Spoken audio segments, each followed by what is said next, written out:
Hi, I'm Rocky Kistner, and welcome to Oceanides TV.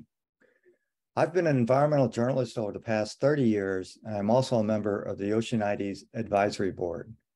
We're interviewing people working on important issues of climate change, as well as business leaders who are focused on sustainability and social responsibility, known by the acronym ESG, Environmental, Social, and Governance. Today, I'm with Scott Deitz, formerly an executive with VF Corporation and their foundation. Scott retired from VF and is now a senior partner of 7Letter, a strategic communications agency that works with corporations, nonprofits, and advocacy groups. Scott is also a special advisory board member to Oceanides. Hi, Scott. Welcome to Oceanides TV. Rocky, it's a pleasure to join you and a pleasure to talk about one of my favorite things in the whole world, Oceanides. Great. So, Scott, tell us a little about your background and your role at 7Letter. Our listeners would be especially interested in your work on climate change. Yeah, thank you. And thank you again. It's been a pleasure to work with the team at Oceanides since about 2014, 2015. We first met when I was giving a speech in California on the topic of collaboration between ESG, like environmental corporate social responsibility, organizations and corporate entities and other NGOs and activists. My job has always been to be at what I would call the intersection of communication, reputation, and valuation. So communication being telling stories on behalf of those who you work with, developing a favorable reputation, and then hopefully representing some value to that organization. For a publicly traded company, it can be the value of one's share price, the PE ratio, the premium, and so on. For not-for-profits, like Oceanides, it represents the opportunity to effectively tell its story, engage others, and have them provide support in their heart and in their soul, or perhaps financial support, and perhaps they will take the time to tell our story to others. Tell us a little bit, Scott, about your work with the VF Corporation and specifically the sustainability strategy. I think it was created in 2017 or so. What prompted the decision, and how significant do you think it was? Yeah, so I think that VF represents a bit of a proxy for what I have done at other companies. But at the same time, VF was really a special experience. For those who don't know, VF Corporation is probably the world's largest footwear and apparel company. The names that you would know would be Timberland and Vans and the North Face and JanSport, and the list goes on, perhaps up to 15 different brands. And they are lifestyle brands. And we had a very important group of constituents around the world who support and buy those lifestyle brands. And you can tell based on the nature of the brand names that they are largely environmental in nature. They are outdoors in nature. They are sports in nature. Well, it seems to me that given the profile that we had a very rich and sincere obligation to engage in the not-for-profit sector and engage in matters of human rights and engage in matters of the environment and sustainability.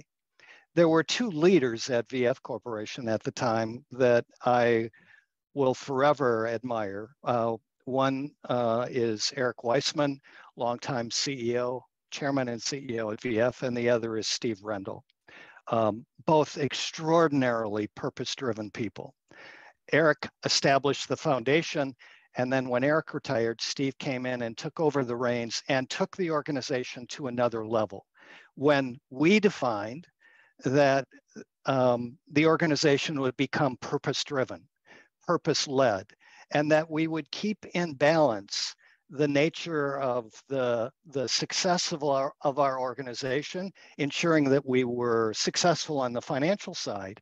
At the same time, we were efficient and effective and doing the right thing from the social side. So if you might, financial over here, purpose and ESG and sustainability over there.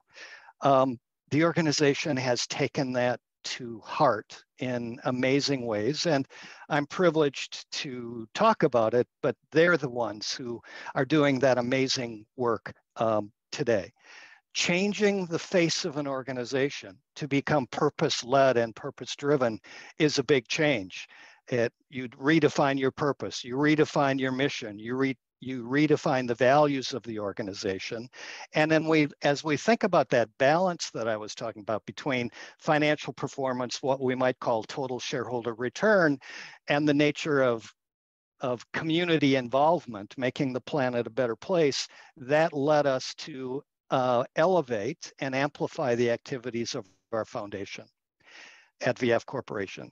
At that same time was when I had an opportunity to meet Ron in California and to really deeply understand the organization and what the organization stood for then, and its enriched standing today, where what it's doing today continues to progress and elevate and make a difference in the world, particularly as it relates to climate change.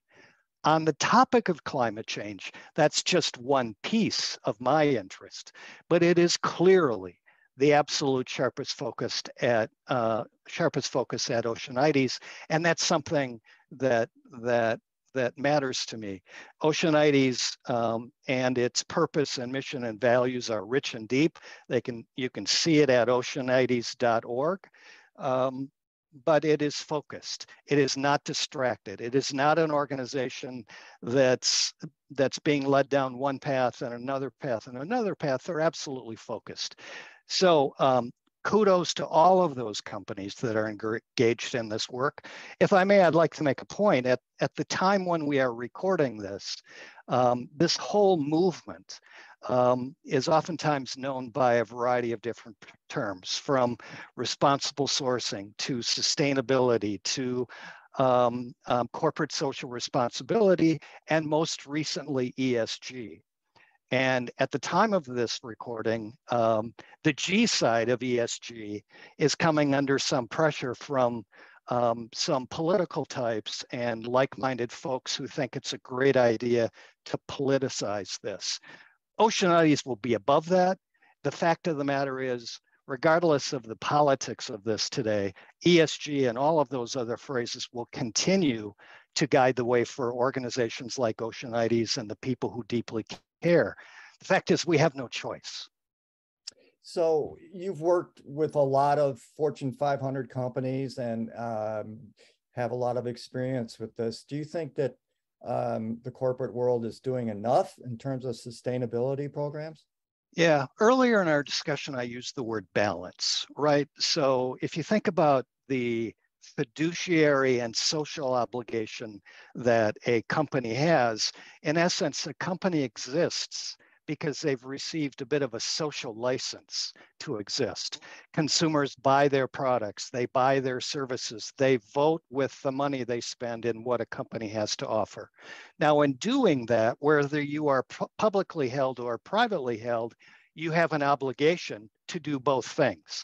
And I can tell you that if this gets out of balance, and if we might say corporate America or business around the world gets out of balance, where they become too purpose-driven to the extent that their ability to achieve financially suffers, the organization fails by definition. So if organizations like VF and like others create this balance that allows them to continue to manage a value-creating enterprise at the same time they invest in the planet and the people and its future, that's defined as success. That does not happen overnight. So as you would expect, that there are some companies who are moving very quickly to achieve that balance and do everything they can to make a difference.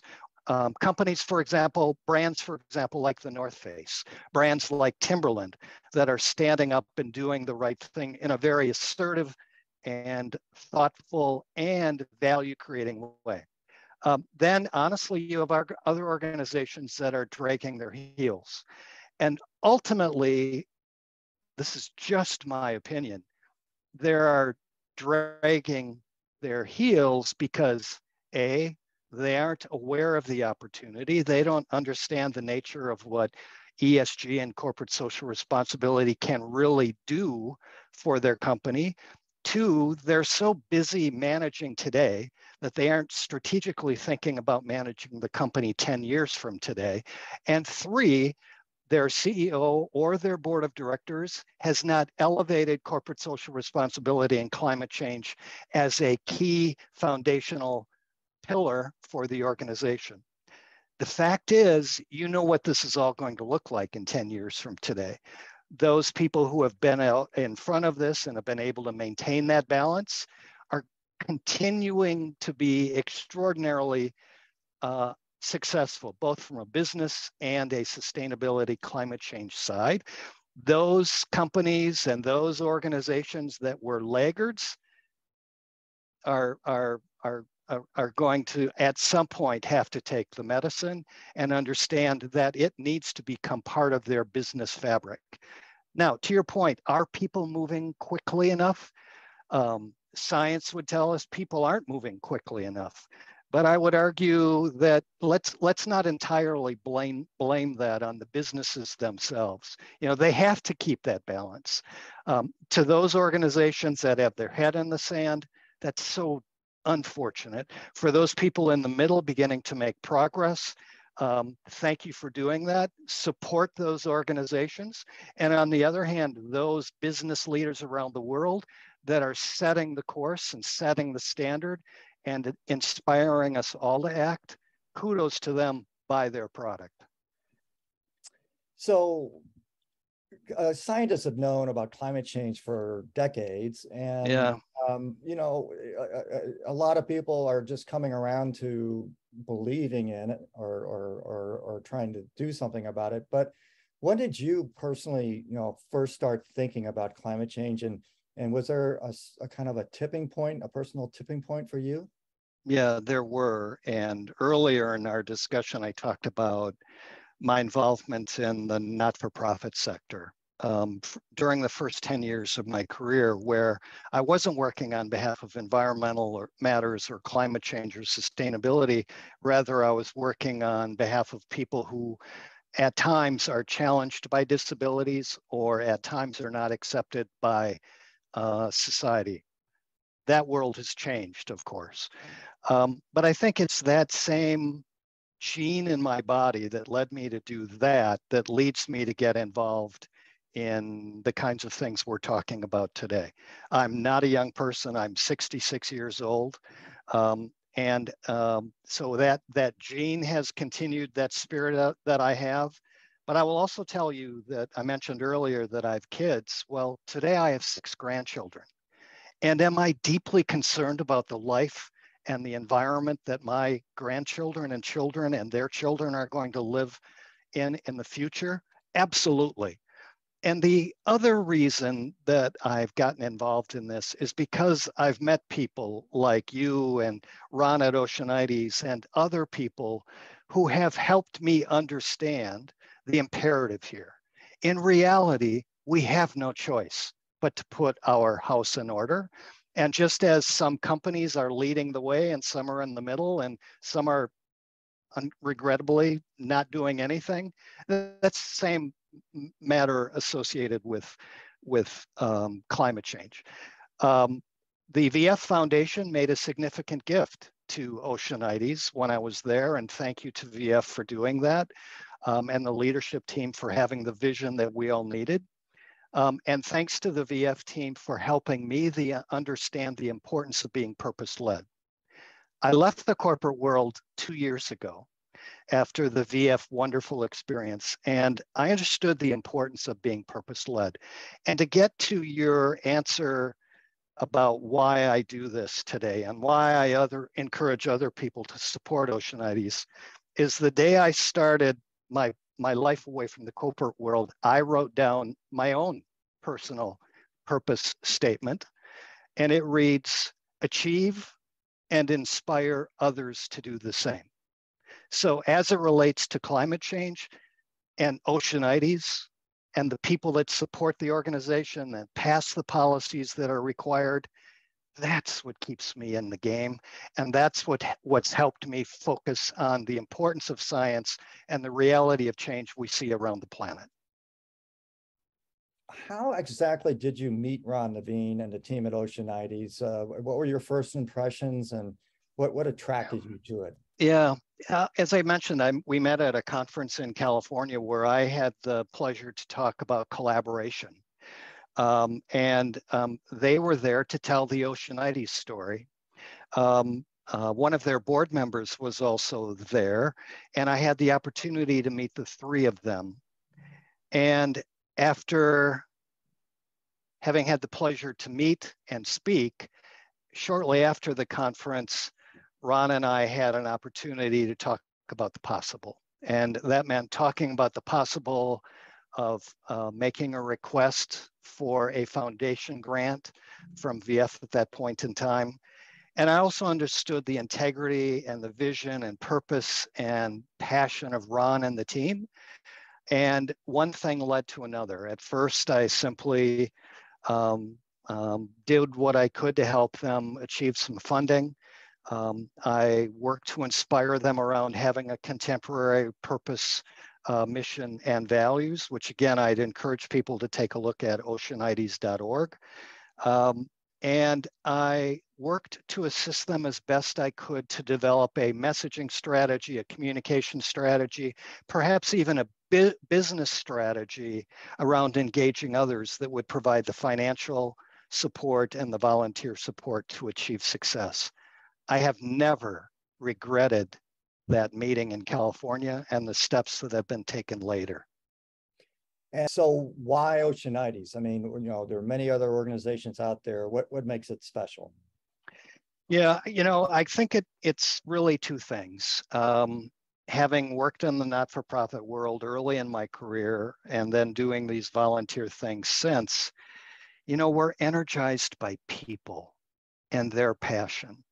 So it starts with people like the people of Oceanites, the board of advisors, the board of directors, the donors, the organizations who support them, and the leadership team there.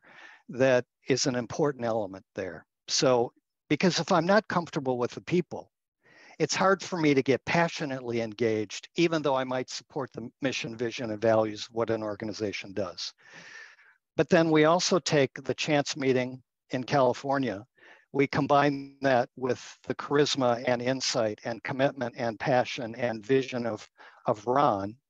And we combine that with the dramatic changes that are happening in the world today.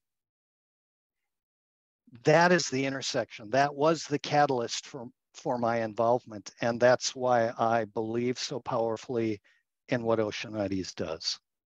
So why should corporate America or other people really care about penguins and the work that Oceanites is doing in Antarctica? Yeah. First of all, in a selfish way, I would say that Oceanites is a unique opportunity to make a difference in the world. Oceanites combines science with climate concerns and collaboration with others to really understand that the Antarctic is a bit of a petri dish. It is a bit of a proxy for what's going to happen to people on our planet as climate change continues to accelerate until we've been able to make a difference. That very unique opportunity is a differentiator for many people. What Ron and the team do is not a commodity. It is a specialty. It is a very unique group of people doing a very unique thing, and that is tracking 3 or 4 penguin populations in the Antarctic to better understand their ability to adapt to significantly measurable climate change activities in the Antarctic. The team takes that information, shares it with the world, and begins to collaborate with others in helping them understand what we've learned in the Antarctic and what we can learn from it and how climate change might affect the remainder of the planet. And let's hope it's not too late. Yeah, so Oceanity's executive director Ron Naveen says penguins are the avatars of climate change. Do you agree? I do agree. Um, I don't know if Ron would agree what I'm about to say, but in some ways, um, penguins and other similar species are sort of the first wave of impact that we see. Yes, climate change is impacting the way you and I live and the way people live around the world. It's impacting the weather, it's impacting the air we breathe, the water we drink, the availability of water, and so on. But those impacts for us, in some ways, are not as impactful as the penguin populations we see or the other animal populations we see around the planet. So unfortunately, I might say that the penguins are one of the first, and amongst other species, that are really being victimized by climate change. So we can learn from their experience. They are, in a way, helping us understand the situation better. And if by being unfortunate victims of early stage climate change, if that makes them avatars, I agree. If not, I'm sure Ron would equally agree probably with my point of view. Exactly. Well, let me ask you this. So, what are the lessons you think we can learn from penguins about adapting to climate change? First, adaptation is required. Second, um, I mean, people and animals have different levels of intellect. The human species, arguably, is at the top of that. And we've been blessed to have the ability to have foresight and have science and have measurements and have the ability to invest in overcoming the climate change process. Um, the penguins will help us answer questions. How were they affected in terms of their, may I say, lifestyle? How are they affected in terms of their availability of food and water? How was their habitat affected? How was their ability to reproduce and sustain their species affected? What actions did they take to overcome some of these concerns that negatively influence their ability to live? And let's not be fooled. They may be proxies for how humans might be affected, but we should be paying attention. Such a distant foreign land for many people to kind of get their head around. And yet it's also where, 90% of the world's ice is, and it's what happens in Antarctica will, impact places all over the world. And how can it get the message out to people? Yeah, yeah. It's so important that Oceanites turns up the volume on the message for people who need to understand climate change, young, old, men, women, regardless of culture, regardless of geography, regardless of the work they do or don't do. The world needs to understand that our planet's at risk. And science would tell us that it's moving faster than we ever anticipated. Science is beginning to tell us that some of the very early yet insufficient actions that we're taking are starting to influence some of the measurements. Oceanites, I believe, needs to be at the forefront of that communication. They need to continue to collaborate with other like-minded organizations and governments around the world to ensure that there is strength in numbers. And the more people we have involved in communication and in policy, the more that a change will be made. And I will also say something controversial that many of my friends in government may not agree with, but I think that the citizenship of the planet, the people on the planet, combined with businesses large and small, supported by meaningful public policy, will get this done. But for us to think that government is going to wave a magic wand, whether that be any country around the world, any state around the world, any municipality, and this is going to be solved, that's crazy.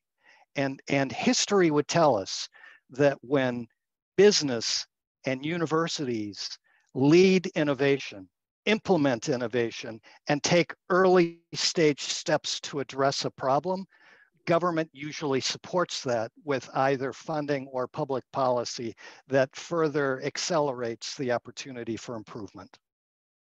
And do you think the business community is doing that? Do you think they're leading now in terms of dealing with climate change? There's no doubt that they are. Is everybody at the table? No. But can everybody be at the table? No. Just as all citizens can't be at the table. But it takes leadership. And I would argue that there are governments, there are not-for-profit organizations, there are companies and small businesses that are taking that leadership. And the other thing I want to talk about here is the notion of the employees at those businesses, the employees at those companies. Don't underestimate the power of employees at businesses, large and small, to help influence change in society. But the secret here is nobody can do this alone. No particular constituency can do it alone. This must be done through collaboration, and that starts with defining common ground. And I think that we can all agree the common ground, regardless of who you are and where you are, is that we sustain this planet, its beauty and its resources, so that those who come after us can stand on our shoulders and enjoy everything and more that we have. So thinking about your children and grandchildren, are you optimistic that we will come up with a solution eventually for climate change? We have to. So I start there. And I start from the point of view, it's right here. It's staring us in the face. And we have a choice to make. We can choose to ignore the situation, act slowly, or act powerfully to put this issue behind us. My wife and I do ask ourselves, if we were 23 years old today and having our first children, what would we think about the future? Well, I can tell you that we would be joining hands with others to make the changes that we can. For those of us who are not 23 years old, we can still do a little something. We can decide to use a little of this or a little less of that, or support those businesses and organizations that are taking action to help overcome climate change in terms of the chemicals we use, the emissions we produce, the products that we use and how we discard them. This is an all-in proposition. We can't just fix this a little bit. And I'm realistic. I'm neither pessimistic or optimistic. What I know for certain is that if we don't act and do more, game's over. It's just a matter of time. And Oceanites can be part of the solution? Oceanites is part of the solution today. And I encourage others to empower Oceanites' ability to contribute to that solution as an organization, which means they can also collaborate with others more powerfully, to pull together a united front that understands the sense of urgency of what we're looking at. Well, great. Thank you, Scott, so much for joining us on Oceanites TV. Really appreciate your time. Yeah, and I want to thank Oceanites, of course, and the team there. I want to thank you, Rocky, for the support you've provided to the organization. And I also want to thank those mentors, those leaders, those friends, those contacts that I've had in my life, including the places where I've worked, like VF Corporation, who helped me be a better human being across everything I do. I'm not uniquely moved by this. I'm just one of millions of people who are concerned. And I've simply chosen to support Oceanites to help them get the work done that they do that is so vitally important. That's great. Thank you very much, Scott. Appreciate it. It's my pleasure. Thank you, Rocky.